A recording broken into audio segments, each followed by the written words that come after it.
இன்றைக்கு திராவிட முன்னேற்ற கழகம் ஆட்சி பொறுப்பேற்று 4.25 ஆண்டுகள் ஆகிவிட்டன.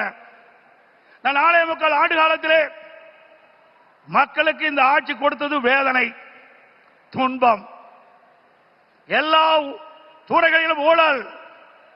ஊழல் இல்லாத துறையே கிடையாது.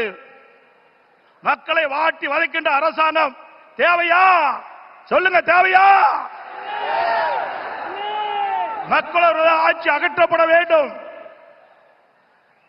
ஒரு குடும்பம் வாழ 8 கோடி மக்களை சுரண்டுவது நியாயமா? இன்றைக்கு தமிழகத்தை திரு கருணாநிதியுடைய குடும்பம் ஆட்சியிலே அமர்ந்து கொள்ளையடித்துக் கொண்டிருக்கின்றது. திரு கருணாநிதி அவர்கள் முதலமைச்சராக இருந்தார்.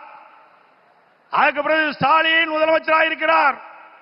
ஆட்சி பொறுப்பேற்று 4.25 ஆண்டு காலத்திலே அவர் செய்த சாதனை ஒன்றே ஒன்று, ஊழல், ஊழல், ஊழல்.